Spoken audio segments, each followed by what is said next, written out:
Good afternoon, everyone. Alison here with Consolidated Planning Group. We are glad that you have taken the time to join us this afternoon. Today's webinar is the first time that we have ever presented this topic, so we're super excited about that. We're here today with Alison Packard from the Packard Law Firm in San Antonio, Texas. And it's certainly my pleasure to be here with Alison. Alison and I had the pleasure of working together in Texas Partners for policy making a few years ago, and we became acquainted. But I'm excited for Alison to be presenting today because Alison gets it. Alison, although she owns this law practice in San Antonio, she eats, sleeps, and breathes this because she too has a loved one with a disability, an adult that has transitioned into adulthood. So she really gets this. So we're going to spend some time talking about trust companies versus individual trustees as it relates to your special needs trust. And this topic comes up a lot, and it's shocking that we've never done this before, but so we're happy to present that today. So from a housekeeping perspective, we are in webinar mode, and what that means is that you can't see us, or I mean, you can see us, but we can't see you or hear you, but we do know you're there. And we always use the format of putting your questions in the chat box. We're going to answer the questions as we go through the presentation today, not waiting until the end. Today's webinar is being recorded, so everyone who is registered for this will get a link to the recording and also a copy of the slides. And I always mention that so you don't have to write down every single thing you hear today, because you are going to get a copy of those slides. So a little bit about Consolidated Planning Group. We are a holistic special needs financial planning firm.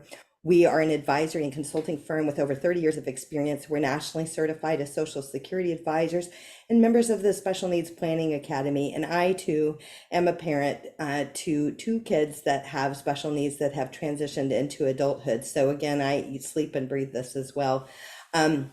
Our whole firm is nuanced in special needs, and we help people put lifetime protection plans in place, help set up ABLE accounts. We do a lot of transition planning, and we do a lot of advocacy by way of our webinars and our podcasts. If you happen to be listening today by podcast and you would like a copy of these slides, you can email us at contact@cpgcares.net. That's contact@cpgcares.net, and we'll be happy to provide you a copy of these slides as well. So when it comes to planning for special needs, whether you're planning on the financial side or you're planning on the legal side, I am a huge fan of working with a professional that is nuanced and working with special needs. And so just like all attorneys are not created equally, some of them are focused on corporate law or so many different sections of the law.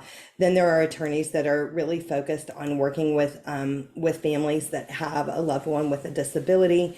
And so whenever it comes to that, what I would say is that your situation is specialized, and it's really important that you work with a specialist when it comes to planning. And the reason that is important, and I may sound like a broken record for those that have attended in the past, I do say this a lot, is it is critically important to preserve the eligibility for state and federally funded programs when it comes to planning for your loved one with a disability. And that is a concept that is not always clear to a lot of families, because maybe they have a minor child and they've made too much money, and their child has historically never qualified for anything per se. And so they thought that that would just be the same going forward. And really everything changes when the child turns 18. We do a lot of talking about that. I want to mention our YouTube channel, the Consolidated Planning Group YouTube channel. You can subscribe to for free. That's where all of our past webinars and all of our advocacy lives out there. And if you can think of the topic, it's probably out there. If you have questions on guardianship or SSI and applying for benefits, Medicaid waiver programs, it is all out there. So you'll want to check that out. And all of our past webinars live there after the fact. So if you miss one, you can go back and check that out. We help people figure out, through our future care plans on, developing a plan of who's going to care for your child when you're gone. That is a pressing issue for so many families of what happens when I no longer can, or when I'm no longer here? What happens to my loved one that may live another 20 or 30 years after I'm gone?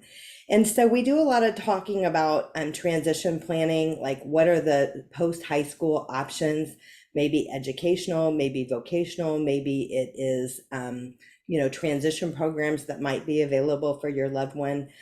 Having a plan and working your plan, what happens is that your kid doesn't come home from high school or graduate high school and sit on a couch, right? They have friends, they have community, they have purpose, maybe they have a job. And so we do a lot of talking about that as well. We always suggest consider touring transition programs, partial care, full residential care communities early, before the crisis happens, before something happens and you're no longer able to be a caregiver. Some of the waiting lists on these places are pretty long. And if you have yourself on the waiting list and you come up on the list, you have the right to say no, but you also have the right to say yes. And so often we see families that need to say yes, and there's no place for their loved one to go. So that is very important. And one of the things that I know, Alison, I know you guys talk about this too, is making careful considerations, naming siblings as a future caregiver. And we oftentimes see siblings as the successor trustee. If you have an adult child that is fiscally responsible, that could be a future trustee when you no longer can or you're no longer here, that's cool. But we really like to see, and although we know that there's love of family and that's a big thing, what I think about is how I felt when I was 20 or 21 or 22. I had hopes and dreams. Maybe I wanted to get married, maybe, whatever it was, college, or have a house, or have a family, or all of the hopes and dreams that maybe you had. Your other children have those hopes and dreams too. And if they are actually the quote unquote caregiver of their sibling, they may not be able to do some of the things that they had hoped for, because I'm a believer of life happens, and life is full of ups and downs, and so we like the siblings to have that wonderful sibling relationship as opposed to an obligatory relationship. And a lot of times we see the sibling as the future caregiver when there was a lack of planning, when something happened quickly and it was very fluid and there maybe wasn't a plan in place. So we do like to spend time talking about that. So having said that, Alison, I'm so happy you're here with us, and I'm so happy that we're talking about choosing a trustee, and whether it's a corporate trustee or a family member. And I know you're going to go deep and wide with us on that. So just as a reminder, everyone, don't forget to put your questions in the chat box as we're going through this, and we'll get to just as many as we can. And from a time perspective, if you're planning your time, we will be done within the hour before 1 o'clock. So thank you again, Alison, and I'm gonna let you take it away. Okay, thank you so much for having me. Excuse the typo on that first slide. If you'll go to the next slide, Allison. Today, we're going to be talking about how to choose the right trustee for the Special Needs Trust. This is a huge issue for me. As Allison mentioned, I do have a daughter with significant disabilities. She has a trust, and I have some other kids, and I worry about, what's going to be the responsibilities that fall on the other kids. How can we minimize that? Who's the right person to manage the money? So we're going to sort of talk through different options and ways to consider making that choice. But as a quick reminder, I think most people on the call know this, but most of us who have special needs trusts are doing it to protect government benefits. There are a lot of government benefits out there that we want to worry about keeping our children eligible to receive. My daughter currently receives SSI. I'm worried long-term about keeping her eligible for Medicaid waiver programs, because I think she might not stay on SSI once my husband and I retire, but the Medicaid waiver program is critical to me. There are a lot of government benefits that you are not going to be eligible for if you have more than $2,000 in assets. And so there are exceptions to that $2,000 limit. And one of the exceptions that's typical for these programs is a special needs trust. So again, someone can receive SSI and they can have a home and some other things. They can also have a special needs trust with any amount of money in that trust. That's just considered an exception to the rule. And so the great advantage of special needs trust is you can leave assets for your child in that trust, or maybe they've received assets from a personal injury settlement or something like that. And those assets can be placed in a special needs trust, and the beneficiary of the trust can continue to receive the SSI, the Medicaid waiver program, the housing assistant, SNAP food assistance, all those kinds of programs. Okay. I will say, if you go to the next slide, Allison, one other thing to think about on these special needs trusts, it's not just the eligibility for these programs. I know my daughter, if she was not on any government benefit program, she would need assistance managing her money, and she would need protection against somebody swooping in and taking advantage of her financially. So while we always emphasize the programs, we need to look at it from a practical standpoint. We need some kind of trust in place to protect our children or our loved one with special needs, and give them the assistance in money management, or property management, I should say. It might be more than just funds. It might be a house, things like that. And having a special needs trust is just a safe way to do it. Even if my daughter's not on government benefits now, would she possibly need a nursing home paid for Medicaid in the future? Will she need caregivers to come into her home that could be paid for by Medicaid if all of her assets were in a special needs trust? So I'm a big fan of special needs trusts. I think they're very important.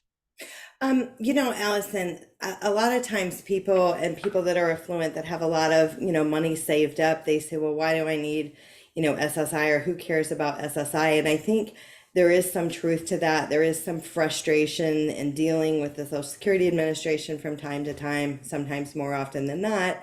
But I think that it's the Medicaid waiver programs in all states. So if you're listening from out of state, all states have Medicaid waiver programs, and these Medicaid waiver programs are designed to waive off some of the cost of care for caring for an individual with a disability, to keep them in home and community-based services versus being institutionalized. There are some institutional ones as well, but they pay for things like attendant services, or a caregiver services. They pay for a lot of different things.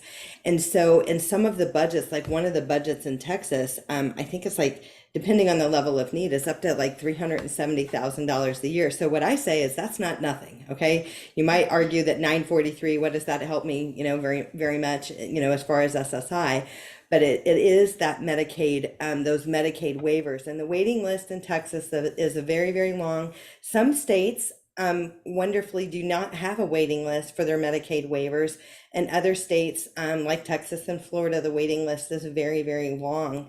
But it is important that you get your child on the list, and there is a Medicaid waiver webinar on the Consolidated Planning Group YouTube channel. So if you're hearing this for the first time and you think, oh no, I need to get my kid on the list, watch that webinar, and it'll have the links. It'll show you exactly how and where to get on those specific lists.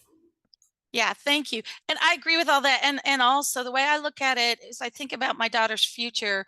If she were hospitalized, my daughter happens to have a shunt.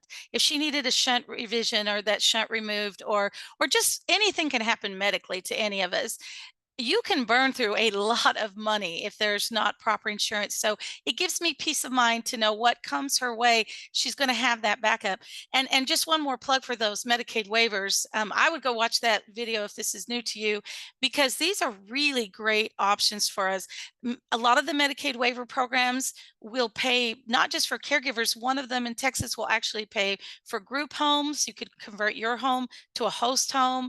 I mean, there's just a lot of great benefits to these programs, so we should all be aware of those. We have a great question in the chat box, and I'm so glad that she put it out there.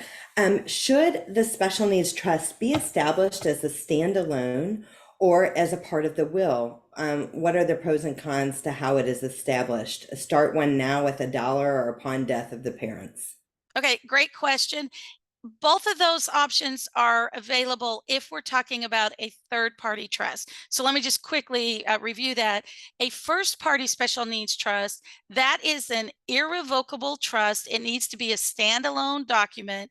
That is the type of special needs trust we need when the beneficiary, the person with disabilities, already has money in their name. So this would be something like a medical malpractice settlement, a personal injury settlement. There are some income streams that must be assigned to a first party trust as opposed to a third party trust. That would be something like military survivor benefits or child support for an adult disabled child. So some things have to go in a first party special needs trust. That trust has to be an irrevocable trust. It's going to be a standalone trust. And important to remember this, it has a Medicaid payback associated with it. So when the beneficiary of the trust dies, whatever money is in there is going to be subject to Medicaid's reimbursement. So basically, you contact Medicaid in all states where the beneficiary has ever lived over their entire lifetime. Any Medicaid that they've received, you have to repay Medicaid up to the amount of money that's in the trust. In other words, if the Medicaid payback is 500,000 and there's only 20,000 left, then there's only 20,000 to go out. So no one else is responsible. But that is a first party special needs trust. Now, third party special needs trust, this is the typical estate planning trust. My daughter, my husband and I have wills and life insurance, and our plan is everything goes to each other, but eventually it's going to funnel to our daughter when we're not alive. We've left it to a third party special needs trust. That kind of trust does not have a Medicaid payback on it. So in her case, when she dies, any money left over goes to her siblings.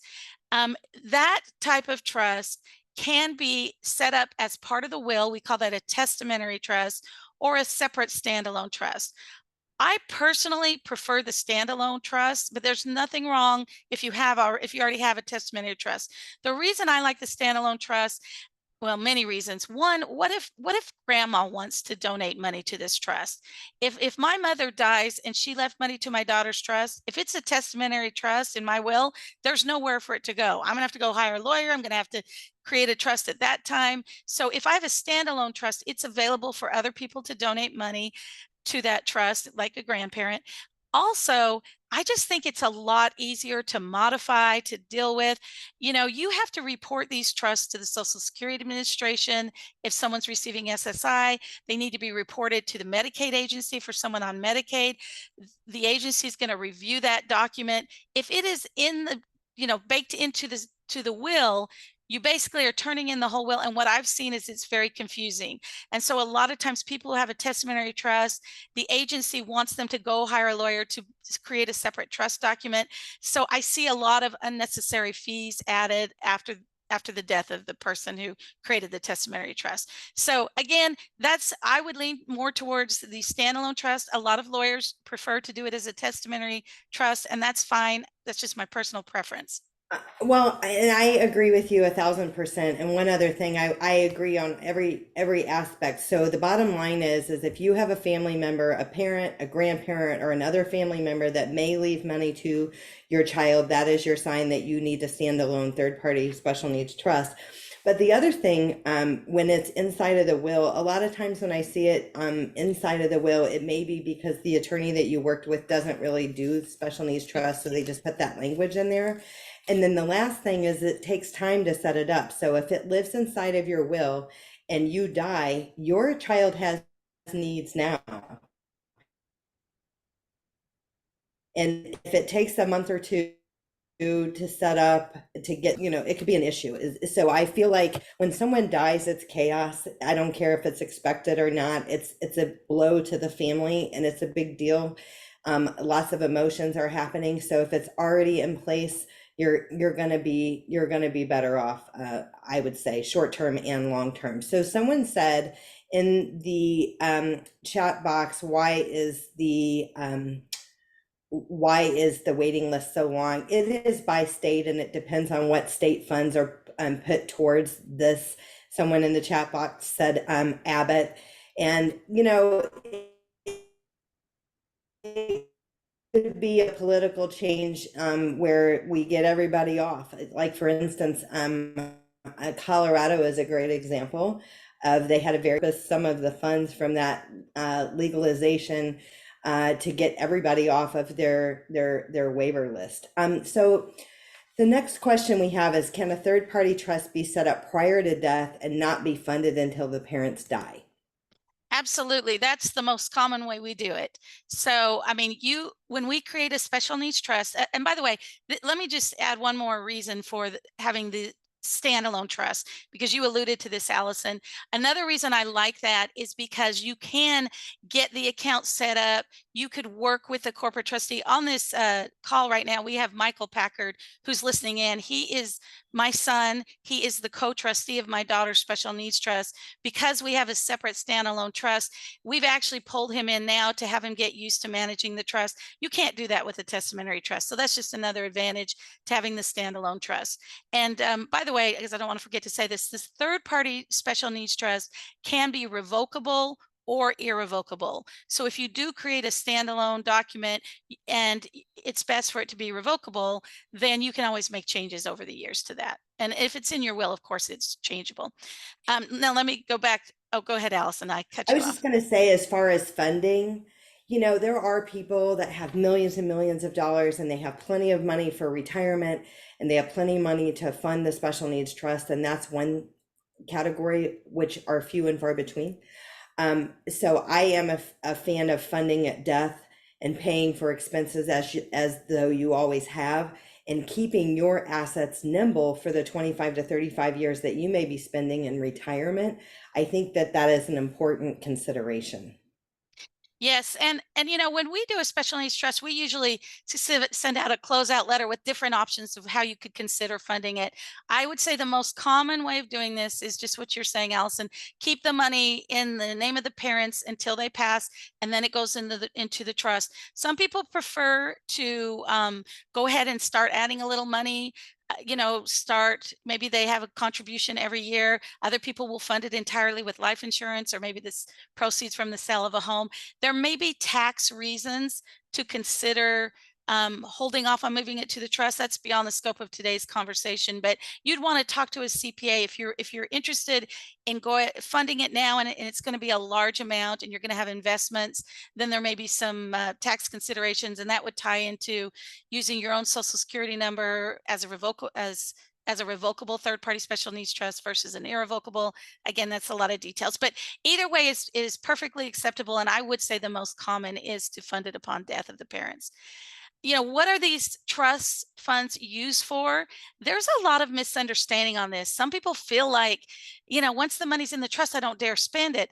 The whole point of a special needs trust is to make sure the beneficiary of the trust has a wonderful, fulfilling life and has as much available to him or her as possible. So, I'm not leaving money to my daughter's trust so that it can just sit there and grow for her siblings to get after she dies. I want her to go on vacations. I want her to have fun experiences, participate in camps, do all kinds of things. Go with her siblings to Disney World if that's the right, if everyone wants to do that. Let the trust pay for her and make it convenient for people to take her. Trust can pay for pretty much anything that benefits that individual with disabilities, the beneficiary of the trust. It's going to be based on the trust document. That's another reason you want to use a lawyer who knows what they're doing. The default provision is it's up to the trustee to decide. And some people prefer to keep it very general. I will let my trustee decide what is best to pay for. Other people like much more specific language. For example, in my daughter's trust, it says, I mentioned the vacation. I want her to go on vacation. She's going to need someone with her, so pay for a caregiver, but don't pay for the caregiver and their whole family.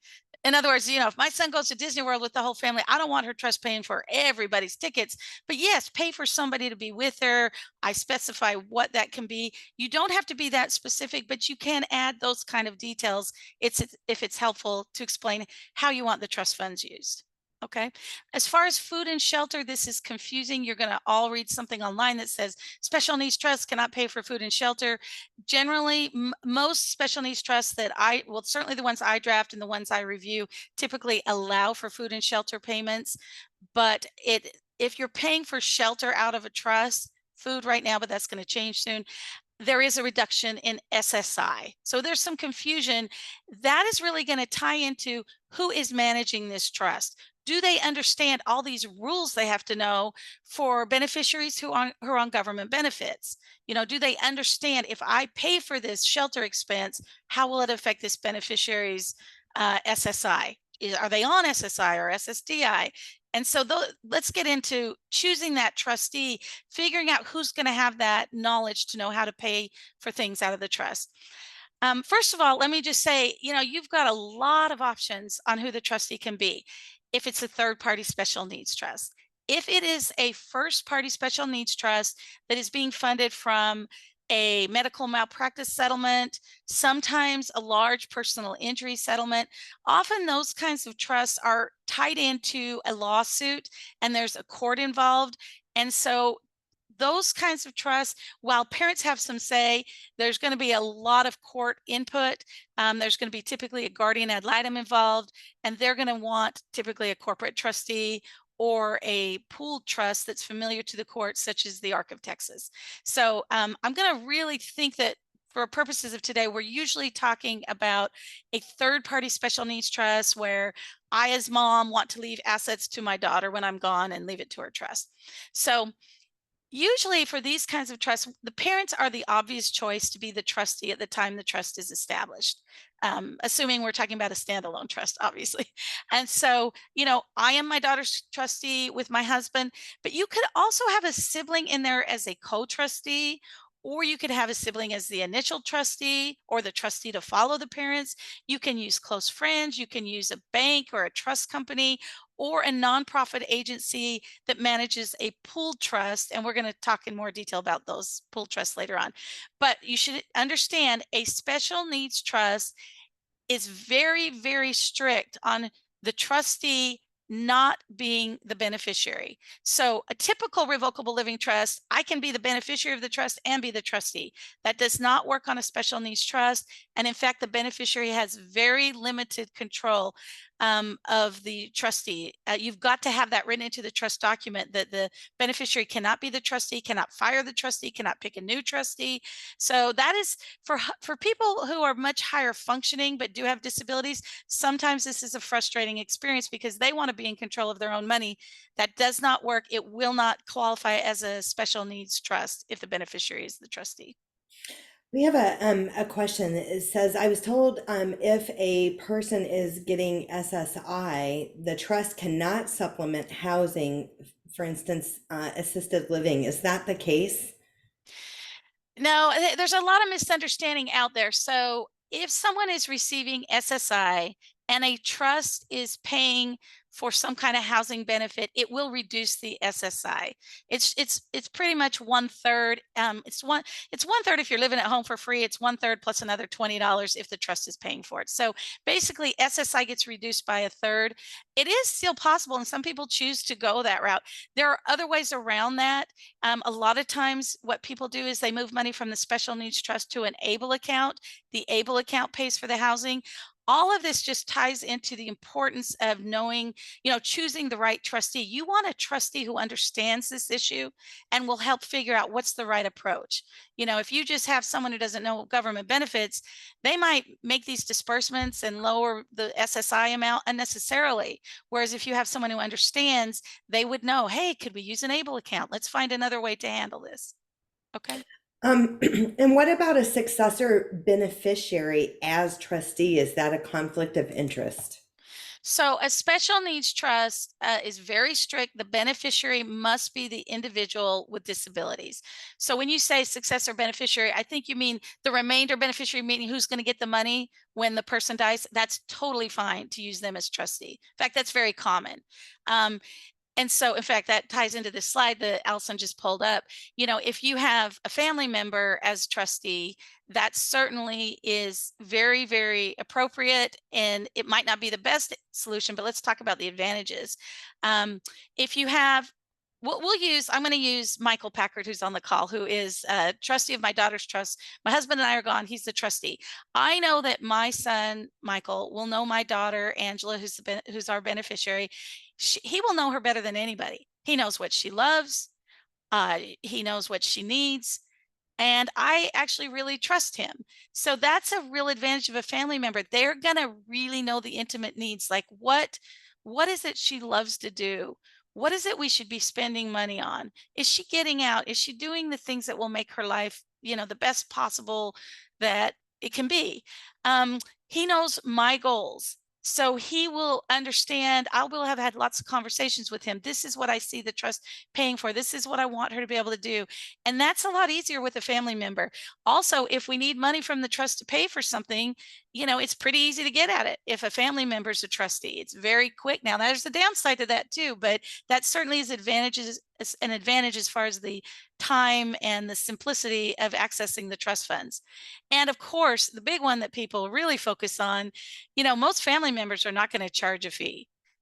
I would submit in many situations it's appropriate for the family member to be paid for their time. This is not an easy job, but that's something you can work out with the family member. And a lot of times the family members, if they take any money at all for their services, it's going to be minimal.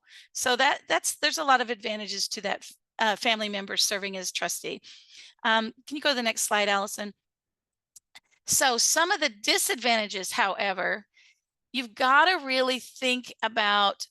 First of all, let's go with conflict of interest. So again, in my example, if Michael is my daughter's trustee, if he's going out and encouraging her to go on vacation, to do these things, all the money that he spends from her trust is less money going to him when he dies. Or if he dies before her, less money going to his children. That's how my trust is set up. So some people say, I do not want that conflict of interest there. I would rather have somebody who doesn't have an incentive to save the money in the trust. That's something you should consider. In many families, that the parents feel like that's not an issue. I'm not concerned. I trust my children. What's left is left, and they'll be fine with it. Another thing to consider, this is a big ask of a family member to be trustee. It really is asking a lot. Just look at the topics we've covered so far in this hour. That trustee, if it's a sibling, he or she's got to understand what government benefits is the beneficiary receiving. Is it SSI, SSDI? Is it Medicaid or Medicare? Are they maybe going on Medicaid in the future? Should we use an ABLE account? That is a lot to process, and it's a big responsibility. That trustee also is in charge of investing funds, filing the tax returns. There's all kinds of duties as a trustee. And if the trustee doesn't fulfill those duties, they're responsible. So, is that sibling you're thinking of naming, are they capable of taking a lot of money and investing it?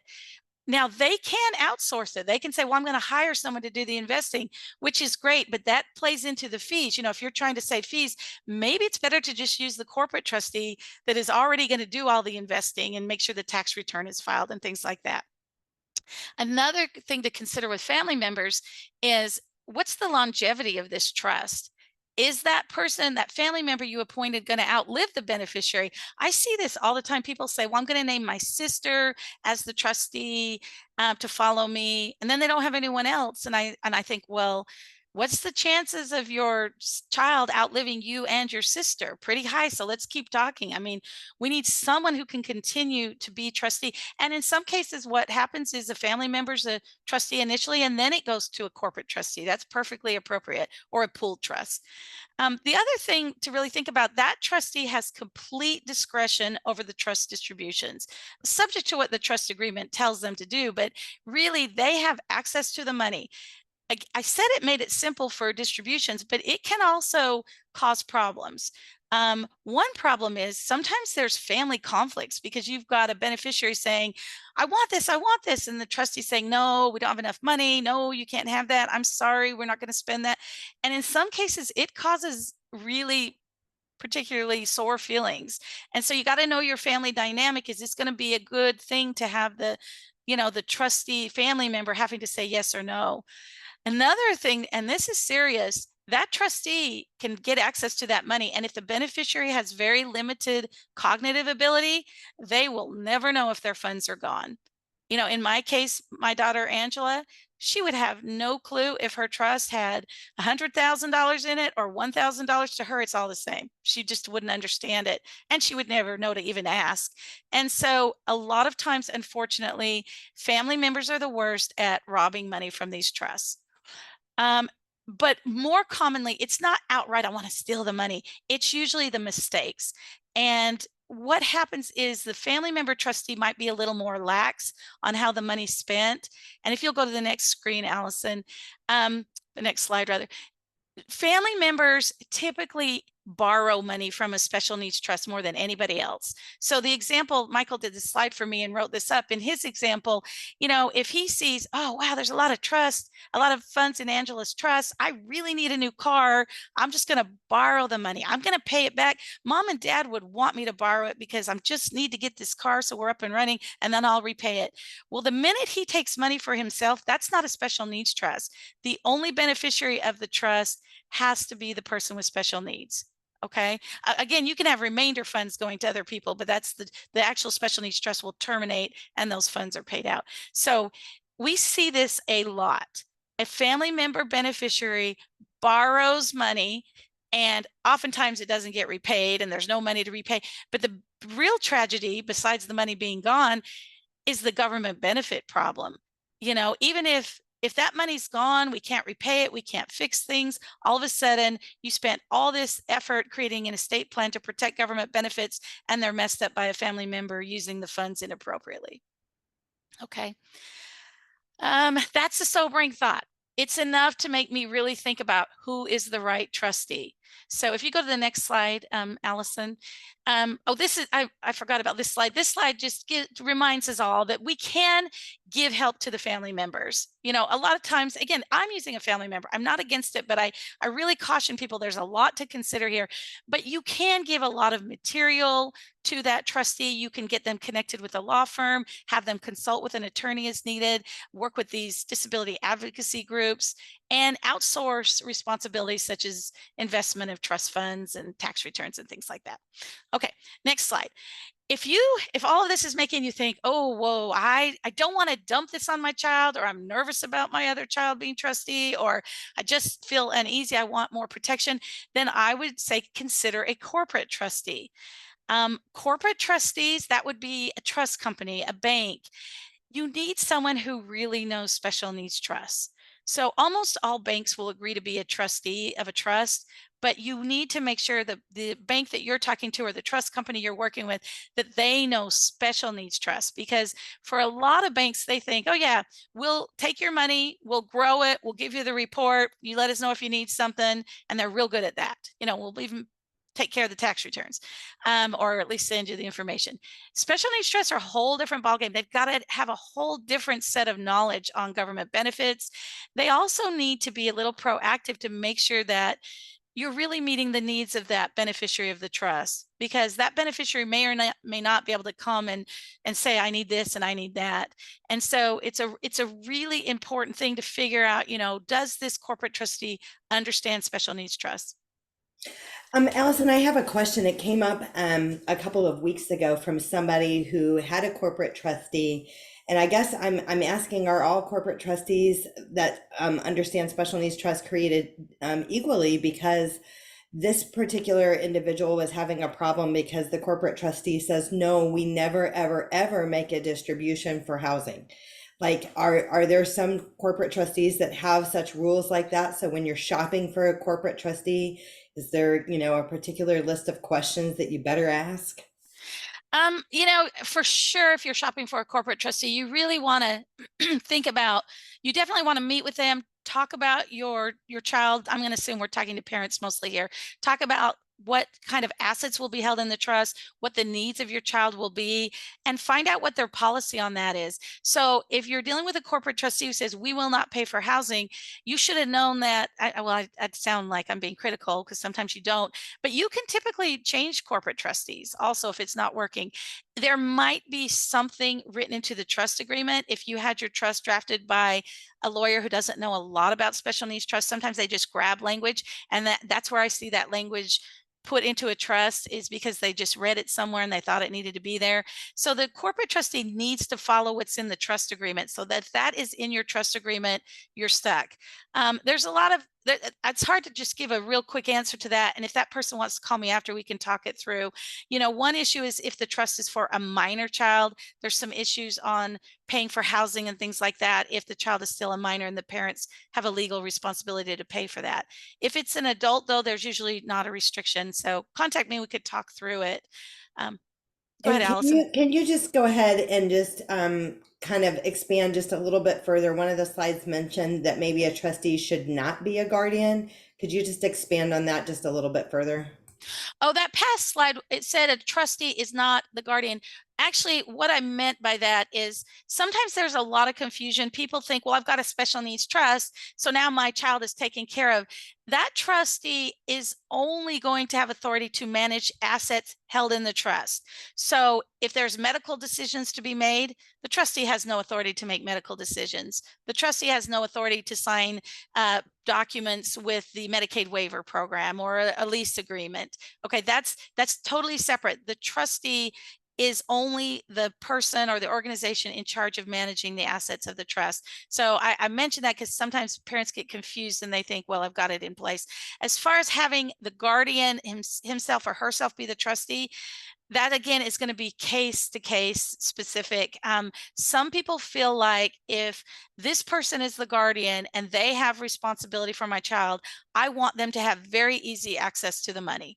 I don't want to give them more complications, and I want them to be able to get at it very simply and easily. So I'm going to make them the trustee. Other people feel like, ooh, that's too much power in one person's hand. I want the guardian to have to go to an organization or another individual and say, we need this. Can we have this? And so there's no set answer on that, but it just depends on your thoughts on, how much easy access do you want to give to that individual who might be the guardian of your child? Did I that answer know. the question? Yes. And I know that some corporate trustees have like minimums, like maybe you have to have a minimum of 500,000. Some of them it's a million, some of them are more. Is there a magic number in your mind where you think that a person should truly be considering a corporate trustee as an individual? Is there one that's like, it's just so big, it's going to be so hard to manage, you should have a professional? Is there a thought on that? Yeah, if you go to the next slide, I think it's the next slide. You're right. The minimum fees, oh, maybe go one more. We might come back to these. There's a slide on, yeah. So I think it's one more. Sorry, Allison. They're these corporate trustees, their fees are usually anywhere from 1.2% to 1.6%. So it is going to be a high fee. And it's not that the corporate trustee is trying to gouge the person, but they've got to be paid for their services, but they're going to do investments. They're going to do a lot of work to earn that amount.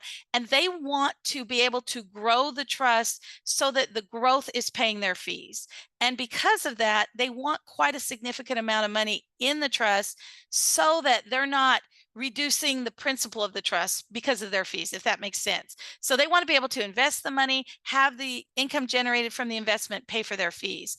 And all of these corporate trustees are going to have minimum fees. On the slide, I said minimum fees are typically $3,000 to $5,000.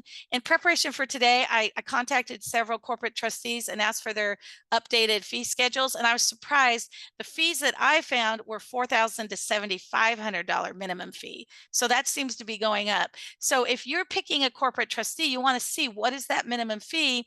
If that minimum fee is $5,000, which is really common, how much money are they going to be managing? If they're not going to be managing at least $500,000, and you're likely going to drain that trust. There's so many things to consider on this, but most corporate trustees are going to want at least 500,000. It is very common for some corporate trustees to ask for $1 million. Okay, so in other words, you can create a special needs trust and you can say, when I die, I want ABC Trust Company to be the corporate trustee.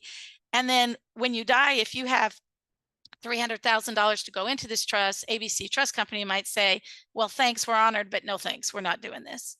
Okay, so yeah, you need to be in touch with that corporate trustee. Find out what is required to be held in that trust for them to accept the trusteeship. A lot of times you really want to look at what assets are going to be in the trust. For example, if you have a house, it's possible to leave a house to a special needs trust. How would that house be managed by that corporate trustee? Do they have their own real estate department? What happens if the house needs to be sold? And corporate trustees are going to vary on this. I work with one corporate trustee where they do the sale of the home. The fees are all included.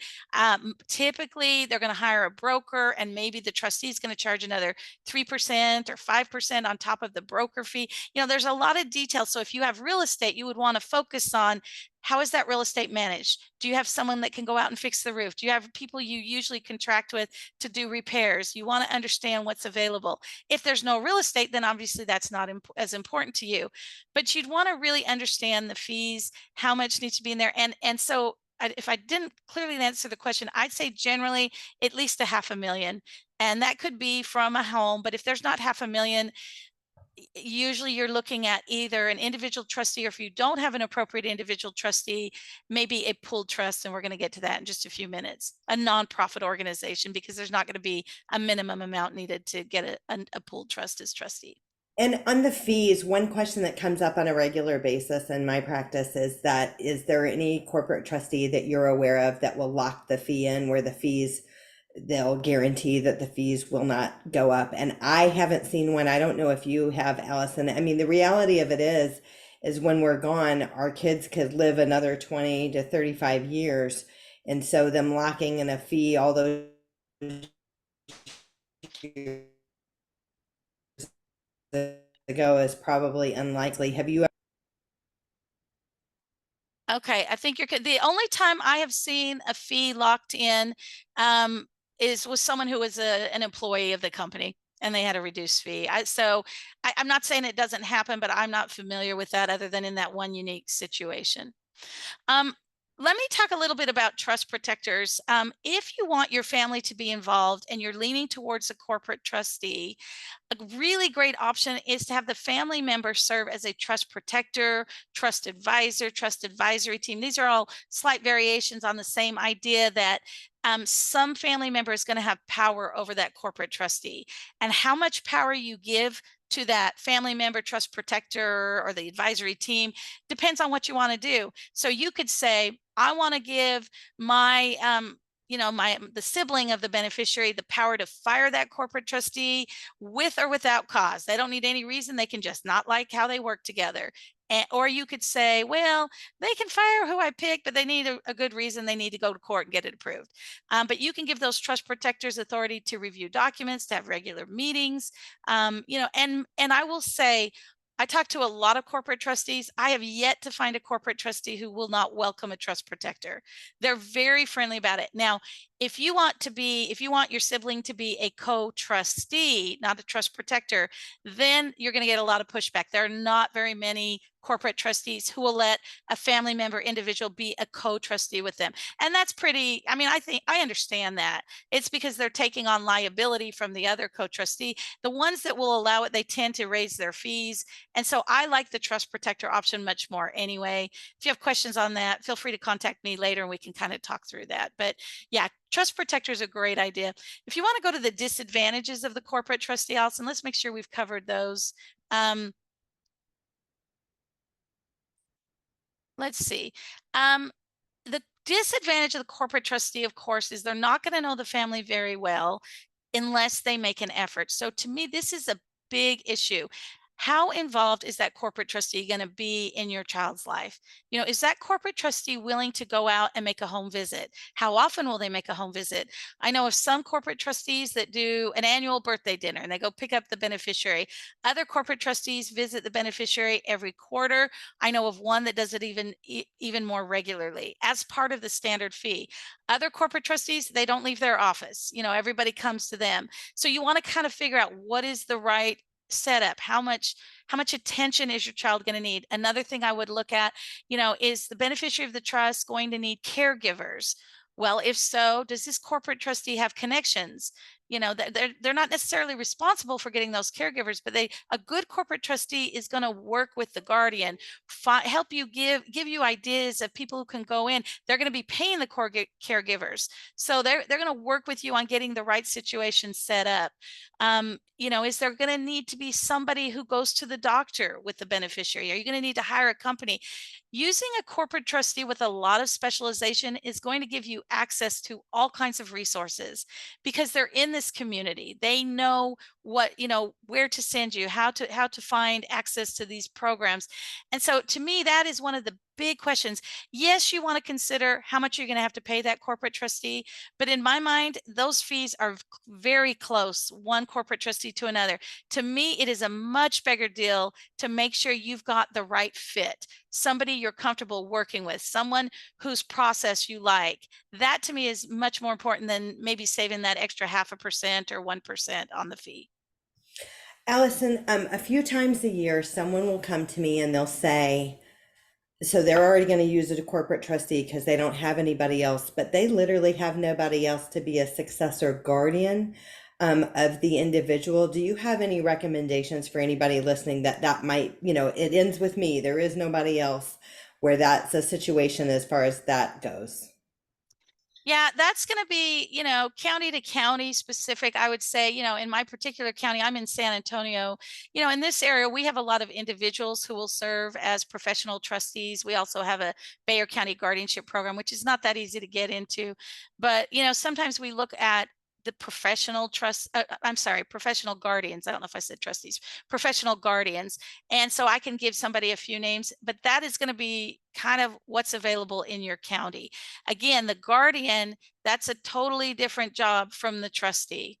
So it's easy to find plenty of trustees to manage the money. Guardian sometimes is a bit of a challenge. And so you sort of need to work with the local disability advocacy groups in your area and see what is available in your specific area. And it might be a professional guardian, or, again, maybe a county guardianship program in some cases will work, but that tends to be much less personal.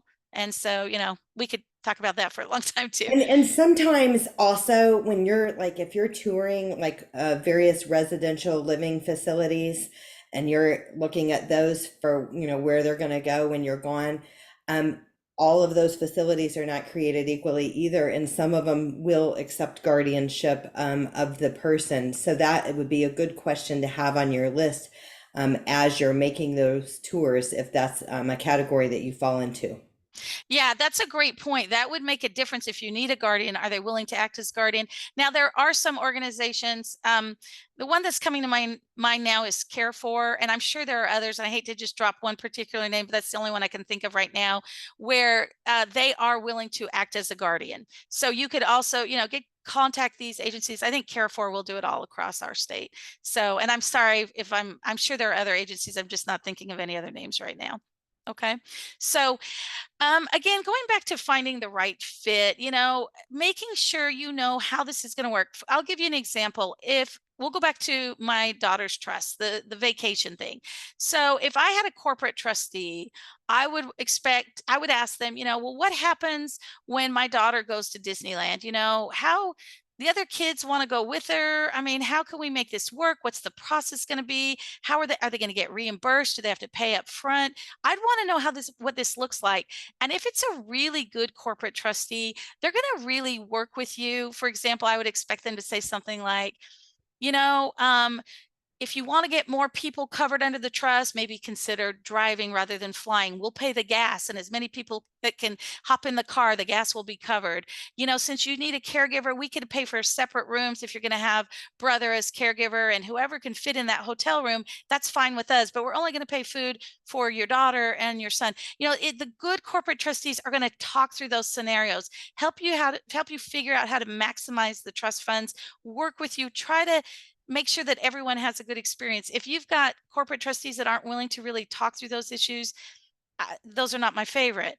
Another thing, and by the way, a lot of people, and I did include some names that I recommend as corporate trustees. This is just my particular area. I know we've got people all across the state, and I'm sure there are many other very great trustees that can do it. These are the ones that I work with in my area just as a starting point. But a lot of people, they want to use who they find, and that's okay. If you are unsure if your corporate trustee really understands government benefits, I put some questions on this PowerPoint. If there's a slide that says vetting, I've given you some ideas of questions that you could ask the corporate trustee to get a sense. Do they understand if I have a third party trust versus a first party trust? Do they understand the difference between SSI and SSDI? And I've given you some questions that you might consider asking. We mentioned one earlier. You could ask them, is it okay if my daughter's on SSI to have the trust pay for housing? If they don't talk about the difference between SSI and SSDI, they don't know government benefits very well.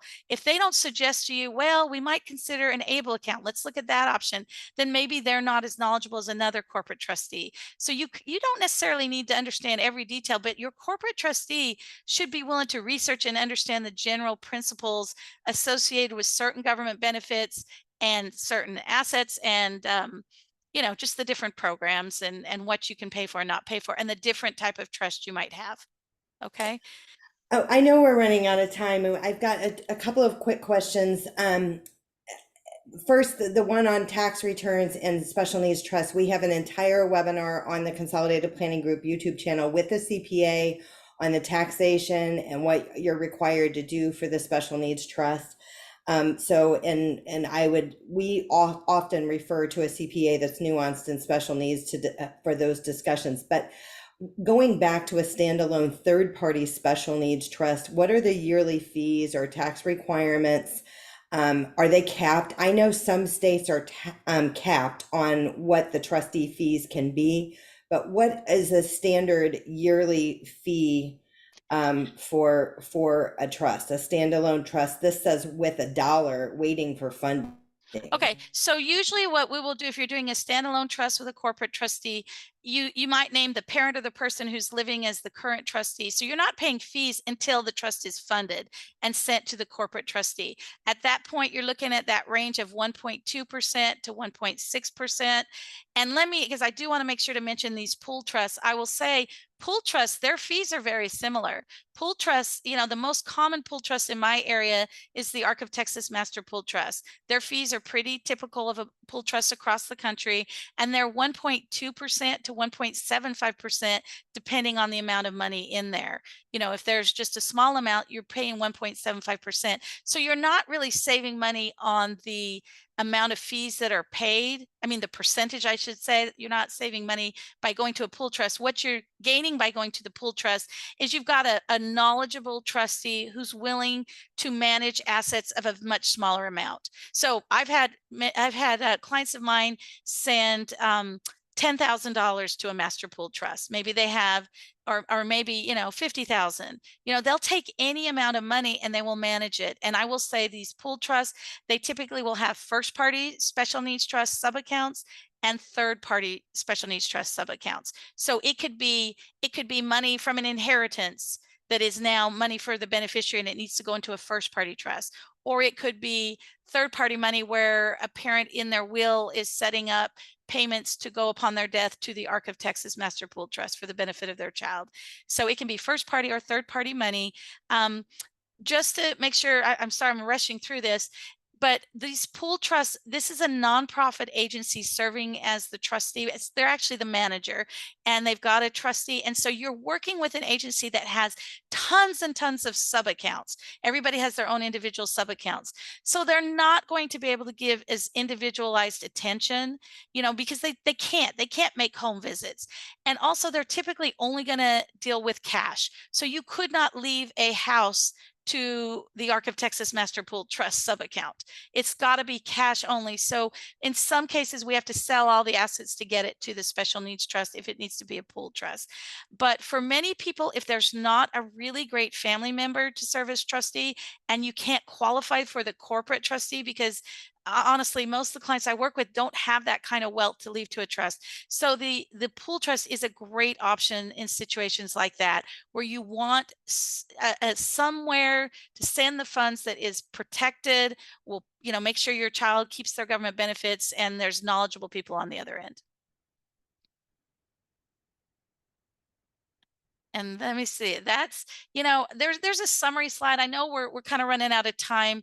If you have additional questions, feel free to call my office. My contact information is on this slide. Choosing the special needs trustee, in my opinion, is the toughest decision of, designing these trusts. It's because we can't see into the future very far. I know what I would want right now, but 20 years from now, 30 years from now, 40 years from now, it's hard to know what my daughter may need. And so it is something to take very seriously, the considerations of who's the right fit to serve as special needs trustee of this trust. So if you have additional questions, or you just want me to send you some fee schedules or just general information, you are welcome to reach out to my office.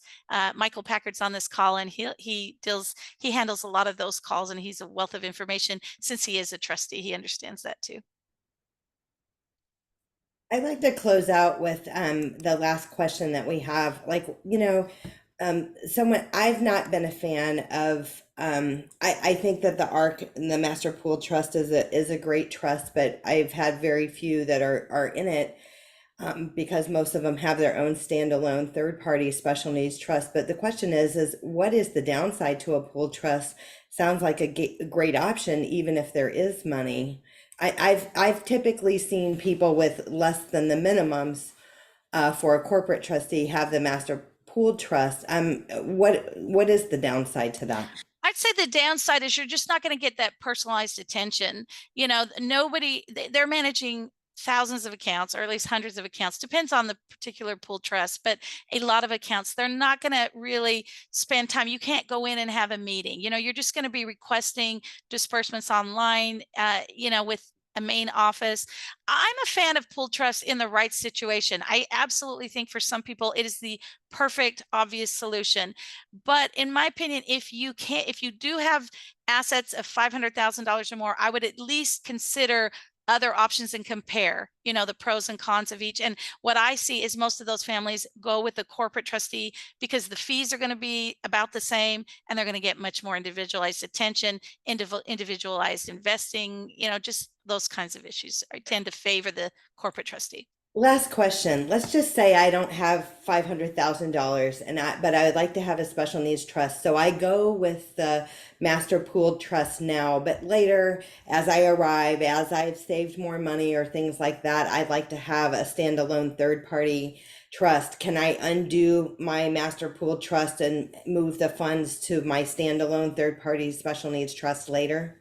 No, that's not very easy to just get those funds moved. And there are some rare exceptions where we do something like that, but I would assume that once you have the funds actually put into that trust, they're there.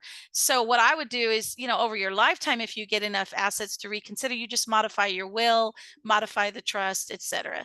Gotcha. In other words, make the changes before you die. But once the funds are put into the Arc of Texas, it's rare that they're moved. And usually there's not, usually you're going to know ahead of time if you want to switch trustees. Sure. Well, we've had a lot of great questions today. And as usual, Allison, you are awesome. Lots of great information. We've got her contact information here up on the screen. And just as a reminder, this has been recorded. Everybody's going to get a link to the recording and also a PDF of today's slides, which will have all of her checklists and her recommendations of corporate trustees and things of that nature. So you can be on the lookout in your email for that. But thank you again for taking your time to be with us. This just shows me that we're going to need to do this topic again. Like I said, this is the first time that we've ever done this topic. And so many great questions. We're running out of time for today, but reach out to Alison Packard and her law firm. And Alison, and you can find her on our YouTube channel as well. We've done topics such as guardianship and alternatives to guardianship. We've done topics on special needs trust. You name it, it's out there on the YouTube channel. So if you're learning more about a third party and a first party special needs trust, or are trying to learn more about guardianship, it is all out there on the Consolidated Planning Group YouTube channel. And again, we'll be happy to send you the slides, so just send us an email. Thanks so much, everyone. We're out of time for today, and we look forward to connecting with you again soon. Thanks, everybody. Bye now.